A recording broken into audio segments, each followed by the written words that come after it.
It was exciting, but it was also very daunting because you didn't know what was going to happen. At that point, we didn't know the supply was going to continue or like if we were going to be shut down or if it was only going to be for a week. We'd gone from, taking 50 orders a week to 150 orders a day. Is people are thinking about what's important.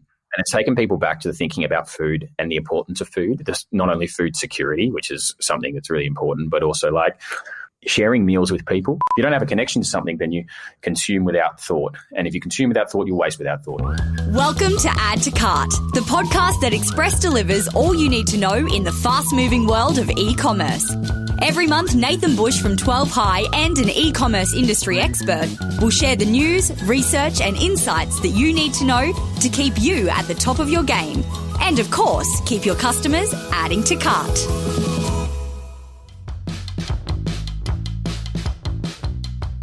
Hello and welcome to Add to Cart. My name is Nathan Bush, host of Add to Cart and e-commerce strategist at 12 High.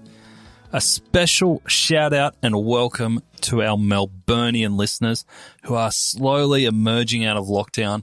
We have a special treat for you today. We have one of your local legends joining us on Add to Cart. Brother and sister duo Oliver and Ruby Hagen from, you guessed it, Hagen's Organics, will join us to share how they've converted the traditional butcher shop model into an online institution. In today's conversation, we're going to cover everything from how live stream video can really connect with your audience, even if you're not really live streaming, the impact of picking up the phone and calling customers, and how they had to quickly triple their staff to 75 when COVID hit. I thoroughly enjoyed this chat. Just make sure you've eaten beforehand because you'll probably get very hungry throughout. So let's get into it. Thanks to our partners Shopify Plus and Signet, here's our conversation with Oliver and Ruby Hagen from Hagen's Organics. Oliver and Ruby Hagen, welcome to Add to Cart. Hello, how are you going? Thank you so much for having us. Good. Thank you for joining. I'm super pumped about this. As a non-Melburnian, I've heard a little bit about the Hagen's Organics cult that's starting up, especially in lockdown. So I'm really keen to dive into it. We might start right at the start where I understand you guys are a family business with your dad starting it over 20 years ago. Can you give us a little bit of a background on Hagen's Organics and how you guys got into the business and how you've transitioned it into online? Our dad started it in 1999. So he started off actually by opening an organic fruit and veg shop. And then he went into meat in 1999. So you went vegetarian to meat, not the other way around. I know. It's weird, isn't it? So all of these customers kind of were like, you guys should do meat. So Dad just was like, sure. Why the hell not? Let's give it a go. So he jumped into organic meat in the Pride Market and then soon closed the fruit and veg shop and opened up another shop in the Queen Victoria Market. And then, I suppose the rest is history. That's awesome. So guys, now that you are online, were you both the generation that influenced that transition from the markets into online? I think I'll take this one. So, for me, I started working in the business when I was, I think, at about 13. I came in and always worked in the shops. Then I a bit of a love-hate relationship with it. And then I went, work there and I didn't want to work there. And I started a biomedical science degree and then I left. And then I worked in the shop for a year because the biomed wasn't working for me. And I was like, what do I want to do? And it's like, look, I love what I do. I love working in the markets. I've spent my whole life there. I want to stay doing this, but I want to take a new spin on it. So I went and did a entrepreneurship degree business degree at Swinburne University. And from there, I think I was exposed to a lot of like those ideas of startups and online. And so I was just kind of like, look, I'd really love to bring that into the business because I was sort of studying part-time and working full-time. And I was like, look, I feel like we need an online presence. If you're not online, you're not anything. This is back in like 2010, 2011, 2012. I was like, look, we got to do this. And there'd be no other butchers online at that point? No. And so we started it and it was like, I started it and it was just like, it's been a slow burn. I had a really lovely guy who worked with me and he sort of helped me sort of drive it at that stage. And we just kept going and kept trying and, dribs and drabs of orders. And it was just like, this isn't really working. And then when Rubes came on board sort of more full time after my dad passed away, I think sort of like 2015, was it Rubes? Right about 2015, yeah. Yeah. And then I sort of said, Rubes, can you like help me out with this? And sort of Rubes helped out quite a lot with it as well, and then got on board with the website. And still just didn't really kick off until, sort of COVID hit. And I think I was actually chatting about with someone this morning, and I think there was a lot of factors at play at that. We were really lucky because we set ourselves up, like we had a system to order online. We knew people could do it. I think there was a couple of triggers that needed to happen for people to sort of get over purchasing food or consumables online and trusting that somebody can supply you something for what you order. The people are okay with that with clothes and stuff that they felt they could send back, but having food, I think there was a lot of, especially in this, obviously America and the UK had kind of done it, and normally we're sort of like 10 years behind America in terms of uptake, and I feel like this helped speed that along. It was like, all right, well, we have to do it now. And then once they did it, we're like, oh, hang on a second, like these guys do a good job. Yeah. Then it was like, we can do this every week. And so I feel like that's where this sort of evolved for us. Everyone, I think, was just really scared of the unknown. They were scared about how it happened, where, if they were to leave it, like how it transported. It was just a very big unknown bubble, I think, that people were. Especially in Australia, yeah. Exactly, yeah. Was there anything in particular that you find helped people get over that weirdness of ordering from a butcher online? I think just communication and just being like really open to customers about, the transport, how it does get transported, making sure that there's like it's packaged correctly. I think that was a huge thing, and also communicating that. But yeah, I think communication was just a huge one. And from your point of view, setting this up as an e-commerce store, was there anything that surprised you operationally that you really had to overcome to get a butcher online? I think the biggest thing with like operational side of things, one thing is actually getting butchers to embrace it. You know what I mean? Like, oh, this isn't going to work. You're spending all this time on this online stuff. This is silly. This is da, da, da. Luckily, we've got some good young butchers who work in my factory who actually understand the digital age. But there is some like older guys who found it a bit challenging to understand at first. So operationally, getting people to accept it, and then I think the biggest turning point for us was working out. We didn't have to provide everybody with everything, you know what I mean? To say, okay, we need, mince at 250 grams, 500 grams, a kilo, so people could select. Just going to go, okay, well, really having a look at the data and going, okay, well, what do people buying? People mostly buy multiples of 500 grams. Right, everything's 500 grams. You know what I mean? Doing things like that. They were the challenges of trying to work out those little bits and pieces, which helped us sort of streamline things and make things a bit more efficient. Yeah, and luckily we kind of made all those decisions like before COVID as well, which I think if we were still doing the 250, 500 kilo, all of that, it would just be an absolute mayhem. So it was good that we set ourselves up, I think, in that way. So start simple and then go from there. Yeah. Now, I'm probably well underplaying you, and you may be cringing there when I call you a butcher shop. You are much, much more than that. When you look at the website, it's phenomenal, some of the things that you guys offer. Tell us what sets you apart from your standard butcher. I think the thing that really sets us apart is, one, it's our sort of transparency with our customers. It's really important. We found it really important to be really honest and open about what we do and where we get our product from and who we get our product from. And then also, like, we brought in, like, because we have had this massive background in food, I think, our ability to then now lean on some of our old connections that we've had for 20, 30 years, our family, and be able to bring in, a fruit and veg element to what we're doing.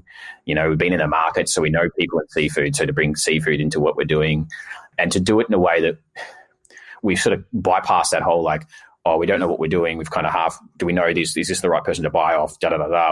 Because we've been doing it for so long, we can go, okay, if we don't know about it, we know someone who knows enough about it to be like, all right, who's the best person to buy off? And that's really sort of helped push us good product online, I suppose. Do you agree, Ribs?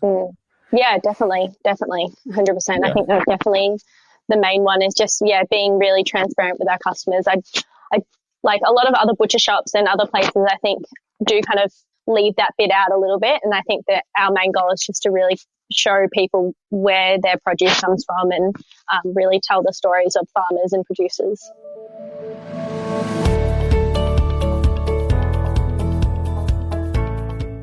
Jenny Craig has been helping Australians lose weight since 1983.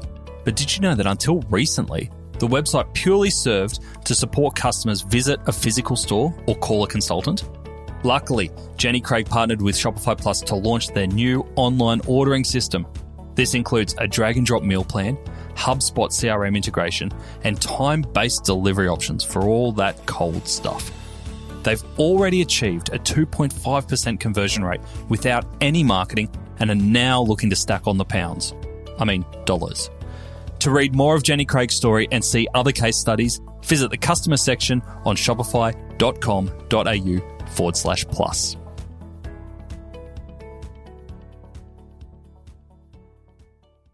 It feels like the online presence is core to your business. It doesn't feel like it's just an add-on or an afterthought where someone's gone, oh, we'll try this and we'll give it a go, and it can sit over there and we'll do our main business through the markets or through our shop fronts. It really feels core to what you are as a brand and an offering. Yeah, definitely. And I think it was like that before COVID, but I think that COVID has really kind of pivoted our business in that way, where it really made the online store its own self, basically, like rather than being just like a side thing that we're trying to do. Yeah. So you guys are based in Melbourne. You're in the middle of a lockdown at the moment. Tell us about the impact that COVID has had on your business and what kind of growth that you're seeing because of that. Look, for us, it's, we're pretty lucky. We've been, we've got the good end of the deal on this one, I think. And not to say not to downplay the amount of effort we put in prior to this and having these sort of systems in place, but this has sort of allowed us to grow sort of exponentially at the moment. It feels like we're in a business that's been 20 years old, but like the meat side of our business anyway. But it feels like we're in a startup. It's just kind of like things are happening so fast, and we're learning so fast. And we went from 25 employees to 75 employees in less than since like March, 4 months. really. Yeah. Wow. So and is that across the whole business, not just the online side? It is across mainly online. I mean, online. Yeah, like it is across the whole business, but mainly online. Like, we've hired new packing staff and new marketing staff, and So there's mainly that is online, like packers, drivers, all that kind of stuff. So it kind of like our business grew really, really quickly, and then it was just like trying to put things in place. And I think COVID, as I said, it forced people online, but it also forced people to really think about, one of the benefits of it, I suppose, is people are thinking about what's important. And it's taken people back to the thinking about food and the importance of food. There's not only food security, which is something that's really important, but also like sharing meals with people. Yeah. And the brilliance of cooking food and sharing with people. And I think that's really impacted how we operate, because people are like, look, I want to go to the butcher. One, like, people kind of like, even when they leave this, it's not like, there's not going to be a lot of money floating around Australia for a bit. Well, to go out and spend $100 per person on dinner people would do that, no dramas. Now they can think, okay, well, look, I can spend $200. I can feed 5 people, and I can also have grog, and we can have a great time and have a curated experience and a fun experience at home. And I think bringing that has really helped us grow as well. So yeah, it's pretty special at the moment. Yeah. Because kind of ethical and quality was a huge trend pre-COVID, right? There was a certain segment of the audience where they were willing to pay more for that ethical, high quality produce where they knew where it was coming from. And I'm assuming COVID, to your point there, Oliver, that's just amplified it. What was the first thing you did when Melbourne went into lockdown that first time, and you went, wow, this is going to totally change our business? You've mentioned tripling your staff, but where was the first point that you went, we've got to change this straight away? I think it was like, it happened. I remember it happened on a Sunday, and then sales kicked up at the stores. We're like, oh God, what's going on here? And then we started seeing sales coming online, and we're like, oh, like shit. And I'm in our working relationship between me and Rubes, I'm the accelerator, and Rubes tends to be a bit more of the brake, trying to pull me back from what I want to do. So I'm kind of like, let's go, let's do more, let's do this, let's do that, we've gone from taking 50 orders a week to 150 orders a day, 200 orders a day. So I'm like, oh, let's do more. So like the biggest thing in that sense was just us Like it happened so quickly. It was that we'd already sort of planned for this. We just didn't expect for it to happen so quickly. So it was just sort of acting in trying to like scramble and put everything that we thought we would have to do over a number of years into a number of weeks. Yeah. And in that moment, was that exciting? What was the feeling there? Was it exciting or was it daunting? Was it stressful? It was a bit of both, really. It was exciting, but it was also very daunting because you didn't know what was going to happen. And we at that point, we didn't know really if the supply was going to continue or like if we were going to be shut down or if it was only going to be for a week and then it was going to die or I think on the supply front, it was just, and that's the benefit about what we do is we have like relationships with suppliers. So we have relationships with farmers directly. So we pay more. So normally we pay more for stuff and we build this relationship, and our sort of thing is like, everybody's got to make money. I got to make money. They got to make money. We work with families. It's really important for everybody in the supply chain to make money. And then I think because of that, it then flipped, and all these people that were dealing with large companies who then got said, oh, we can't sell you as much stock, or we can't sell you with as much of this, we can't do this. Our suppliers were like, yeah, we can give you what you want. I'm like, all right, sweet, thanks. And it just allowed us to supply people. It was just like, dealing with a fig farmer in Kilmore and be like, all right, dude, like double your pig order. Yeah, no props, easy. Yeah, because you had that channel set up ready to go. Yeah, exactly. And what I love is on your website is that you've got these partners, but you actually feature them, right? So there's not many retailers who would feature their suppliers on their own website and actually give them a profile and build them up. But you've done that across so much on your website. Like the transparency, like you said, is just coming through so clearly. You even teach your own customers in a class how to butcher their own meat. You're a butcher, but you're teaching other people how to butcher their own meat. And there was one quote on the website that really caught my eye, and it was about that you should only be eating meat 3 to 4 times a week.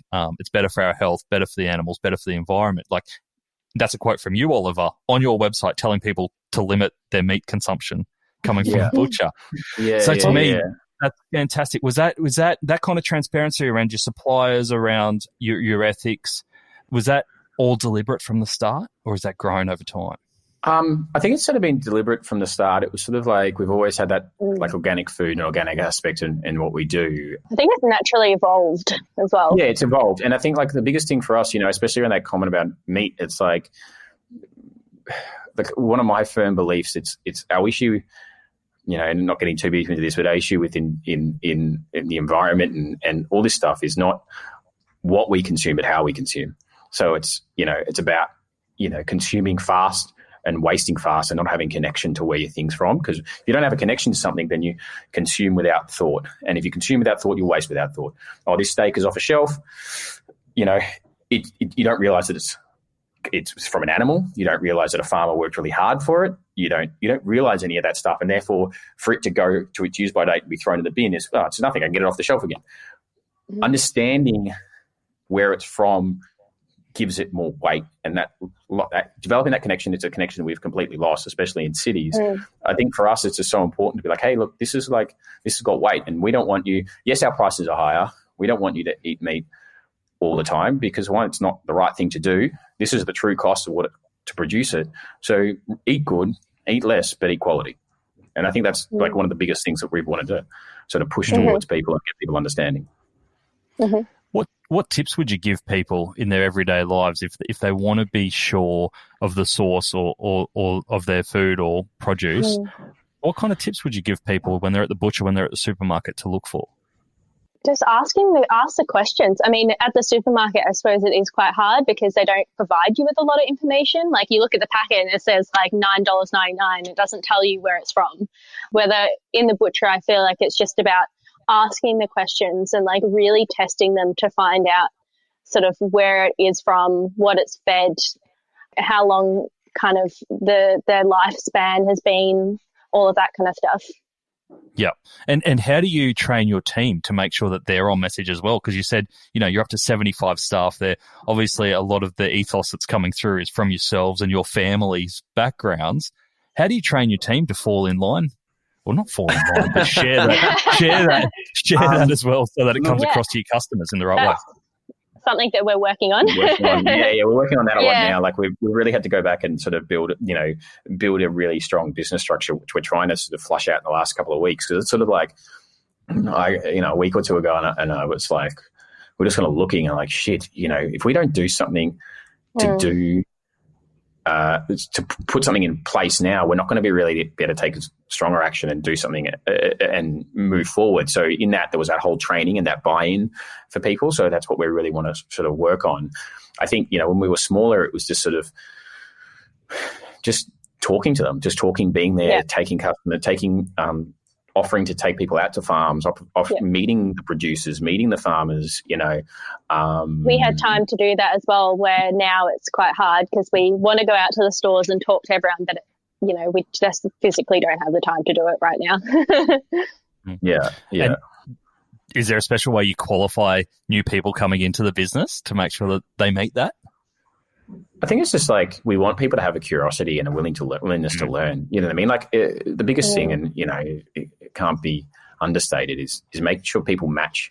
They sort of fit in with what we do, sort of match your culture. Everyone talks about culture, and as long as they sort of do that, it doesn't really bother me if you don't know much about meat.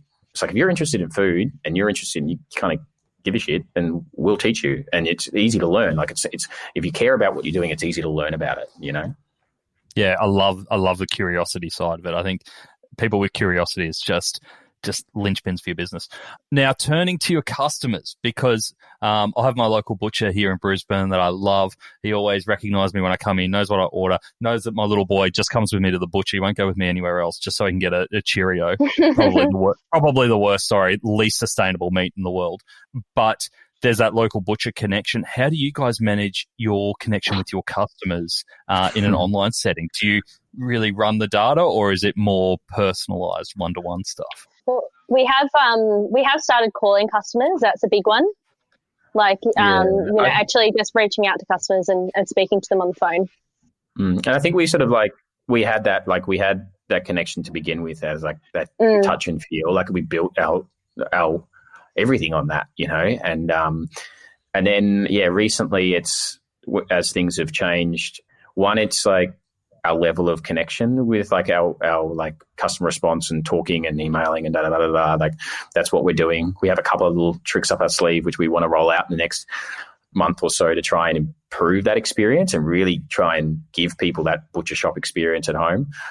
But we're looking at the data. We're looking at like obviously feedback from our staff. We're looking at the data from Google. We're looking at the data from Facebook. We're like, who's interacting with us, who's interacting with our brand.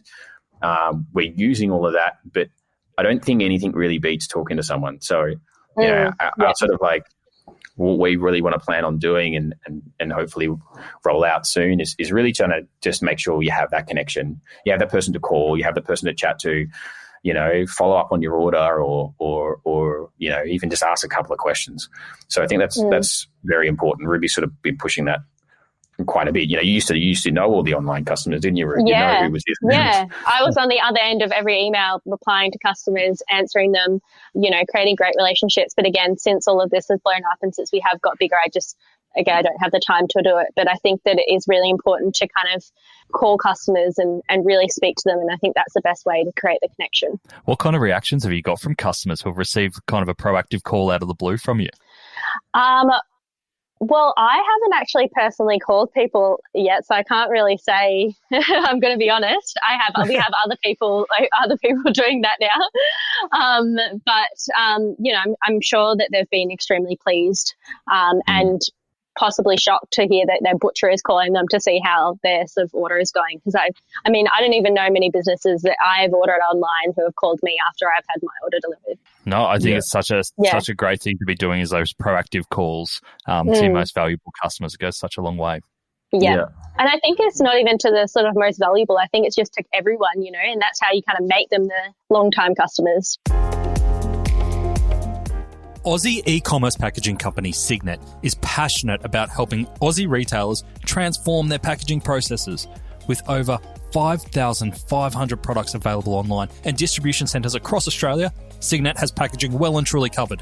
Signet proudly supports me and this podcast, as well as over 60,000 Aussie businesses, including small family-owned companies like Murchison River Swags, to Australia's largest retailers, including Mecca, IKEA, Lush Cosmetics and T2. Visit signet.net.au to find out more. Now, the content through your site is beautiful. You've got recipes, you've got images, you've got video, you're all across the social. Can you tell us a little bit about your content creation process? I'm assuming you don't just load up butchers with a load of iPhones and let them go nuts and upload to your social. Tell us how you bring all that together. I think it's been a bit of a journey on that one for us.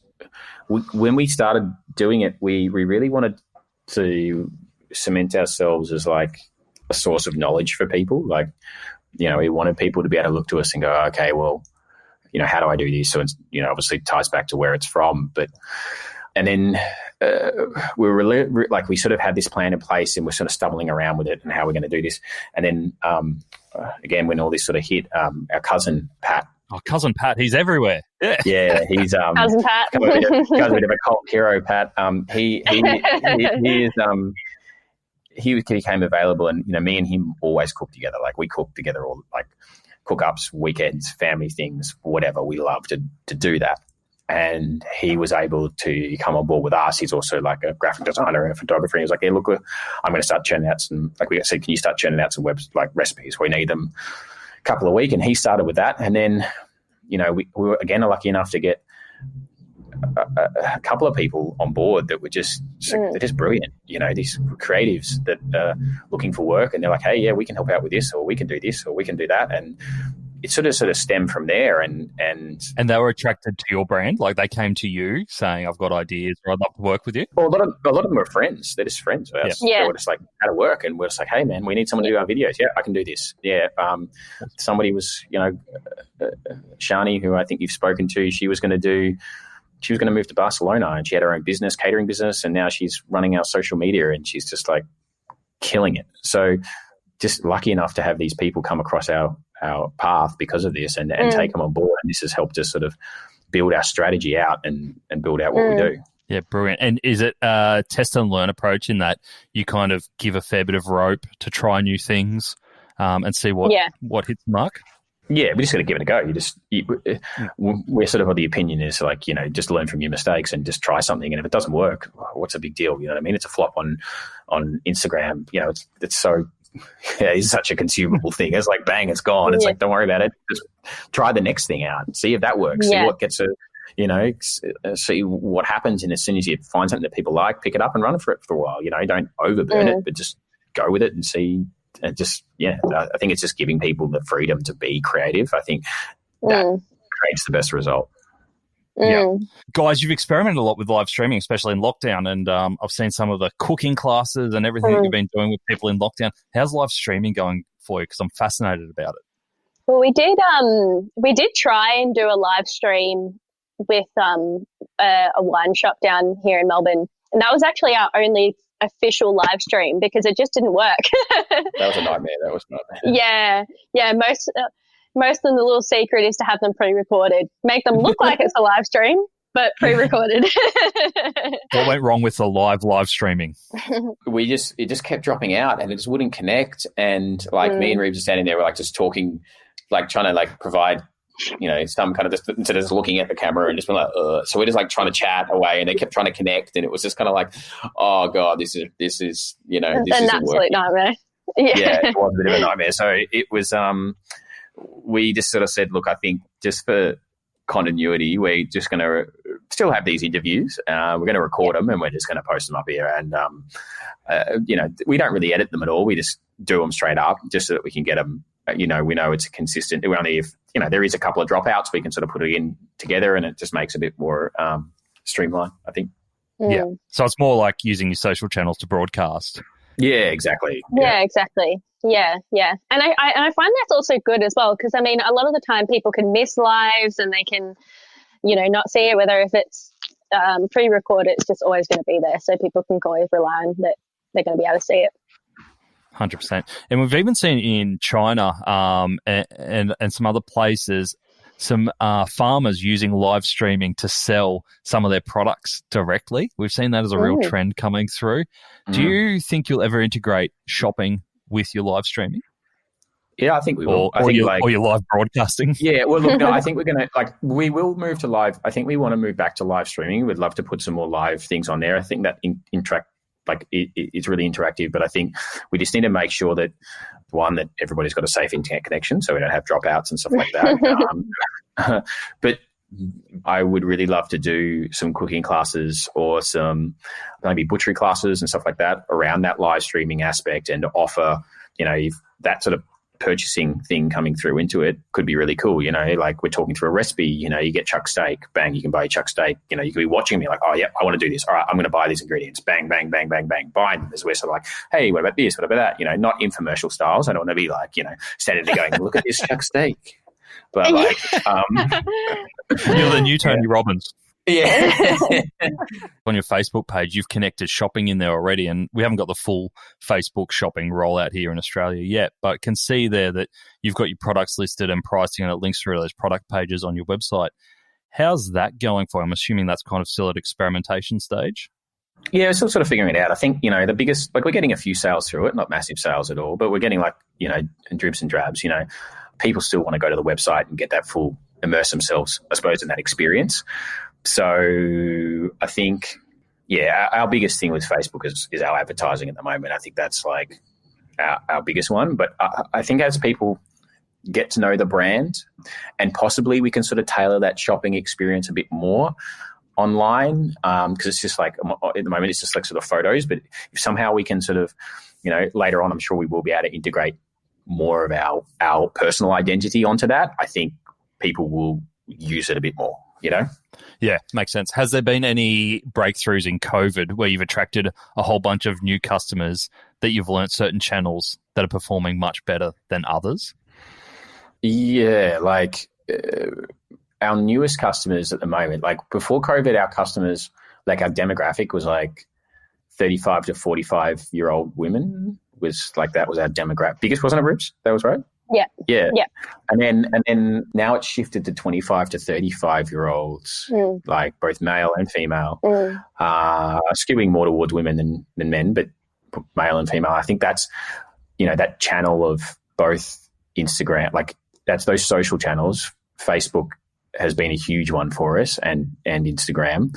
Yeah, that's allowed us to sort of tap into that and really reach some of those younger people and really sort of show them our brand. And our sort of hope with this is that whether they continue to shop online or whatever, we've exposed them to what we do. So hopefully we, either they keep coming shopping online, or they decide that now when they're free, they can come and buy from us in store.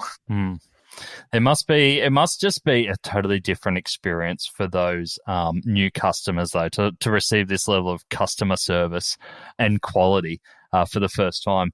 I was poking around your Facebook reviews, and I found a review on there, and I'm just going to read it so everyone can kind of hear about it, because you can kind of imagine yourself in this customer's shoes. This customer said, Hagen sent me an email apologising about the mandarins sent, apologising because they weren't organic due to a supplier accidentally sending them to the wrong produce. They sent me a voucher to use next time. I would never have known about those mandarins. I didn't care anyway. They were sweet and juicy. Bottom line, I'm incredibly impressed with their service, quality, and their integrity. Like, to get that kind of customer review about mandarins is phenomenal. Yeah, I think it just goes back to that kind of thing of us wanting to be really transparent with our customers. And I think that from experience, I've kind of learned the best thing is just to be honest to people. Like, don't make up those little white lies about things that happened, or pretend like it didn't. Just be upfront and just be like, look, this happened. We fucked up. I'm really sorry. And hope you can forgive us. Yeah. And I think the biggest thing, like, that me and Rubes feel is, like, because we've been in the business, obviously this business means so much to us, and we've been in it for so long, and it's been a part of our family. I think, this might be a bit of a downside, but we kind of, like, bad customer reviews or customer complaints, I take them personally. You know what I mean? I actually, like, I feel something. I'm upset that if somebody's had a bad experience, I'm really disappointed that we've let somebody down. Like, I'll get out on a Saturday, and if I have one customer that didn't get something delivered, it's not even a Sunday, I'm like, I'll just do it. I'll just go out and pick up some produce and drive out personally to drop it off to them. Yeah. Purely because I'm just like, I just don't want people to have a bad experience with our brand. And it's a reflection for us. It's a reflection of who we are. So it's just like, we just want to make sure that people really enjoy that experience. Yeah. And I think on that as well, I think sometimes people forget that there are sometimes people behind the reviews as well. And that, yeah, as Ollie said, we read each and every review. And if it is a bad review, you know, sometimes we're on the phone to each other at 10 p.m. on a Saturday night, like genuinely upset that we had a bad review. So it's, you know, it affects us. It's good to take it personally though, right? Yeah. I think that's what makes it, you know, it makes us be able to go, okay, well, we want to make sure that, you know, we want to strive for that excellence. Now, I can't let you go without asking about the brother-sister relationship. We had Nat and Tom on from Mr. Poolman a couple of weeks ago, and they're obviously brother and sister working in a family business together, and they made it sound like the Brady Bunch. How's it go for you guys? You get along okay? Yeah, no. It's like radio silence. No, we do. We do. Yeah, we have a really good relationship. You know, we're really lucky that we've had those ups and those downs, and like we sort of complement each other quite well. It's definitely a learning experience. Like, you know, making sure that you put the right boundaries in place and that you're open and honest. And I think that's sort of the biggest thing that we've had to learn recently. Is just like we really have to make sure we have boundaries. And, you know, try not to call each other on when we see each other on a weekend, start talking about work. Just like, all right, let's just not talk about like, no work, you know, be really like, this is work, this is not work. I think there are a few of those things. But, you know, definitely. we blew. Yeah. But that's just like, but not the Brady Bunch. we'll have, like, you know, you have a go at each other or you piss each other off or you say something and it's like, you know, you're an idiot. And, you know, the good thing about it is most of the time we can walk away and in sort of 10 or 15 minutes we're pretty sweet, and I think this is part of life. It's what it is. Yeah, it is. Just an extension of childhood, right? Exactly. Yeah, exactly. Exactly. And I think it's just about accepting that stuff does happen rather than sort of, taking it sort of super seriously and that you can't argue and you can't have those brother-sister moments. I think you just got to go, okay, that's just us. Yeah. Oh, it's great. Now, guys, we've got to wrap up. But what is next for Hagen's Organics? I know you guys move fast, or Oliver, you move fast, and Ruby, you put on the brakes. What do the next few months look like for you guys?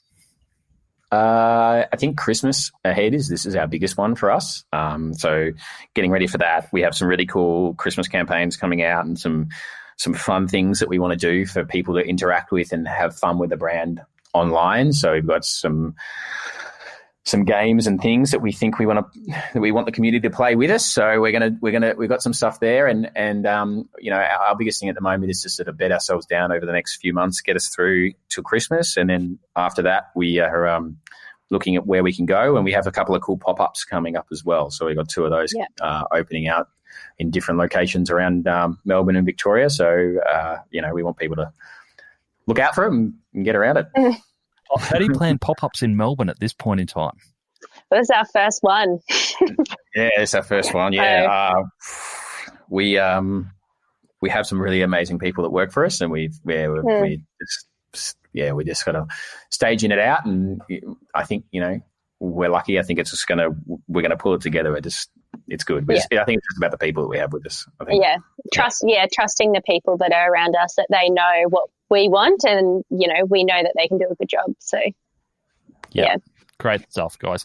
Now, you have very generously given our listeners in Melbourne a coupon code for 10% off their first order. So we'll put that coupon code into the show notes and into the email that goes out as well. So thank you very much for that. Anyone in Melbourne who wants some quality produce to get them through COVID, we'll have that code for you to give it a go. Guys, thank you so much for sharing your story. It's been so great to hear about, and I can definitely recommend, even if you're not in Melbourne, go on to hagensorganics.com.au, have a look at how you are taking the traditional butcher online and everything else that comes with it, because I think it's definitely a great case study in how to shake up an industry. Thank you very much. Thanks. Cheers. Thanks so much. What stood out for me in this interview was, apart from being another brother-sister combo who actually still like each other after working together, was their focus on transparency in everything that Hagen's do. They talked about actually advising their customers to eat less meat, They showcase their suppliers on their website when people could go to them direct. And they even teach their customers how to butcher their own meat. A butcher telling customers how to butcher their own meat. Crazy. But while it is transparent, I actually think there's another name for it. It's confidence. We don't see Ruby and Oliver talk about competitors at all. They don't dwell on the bad times. They talked about what they're good at and what their customers need. They are 100% confident that if they stay focused on what they are good at and what customers want, they will succeed. Everything else is just noise or excuses. I know we can't feel this level of confidence every day and all day, but there will be times when we're looking over our shoulders or curled up in a ball crying. But if you can articulate what you are great at and what your customers want, it will certainly help focus you when times get tough. I think Oliver and Ruby do this really well. If you're looking for more e-commerce news, case studies, and research, sign up to 12 High's High 5 newsletter. Every week, I read all the e-commerce news and send you 5 things which I've found which will help grow your business. Visit 12high.com.au/high5, HIGH 5 to sign up for free. Thanks for listening, and until next time, keep adding to cart.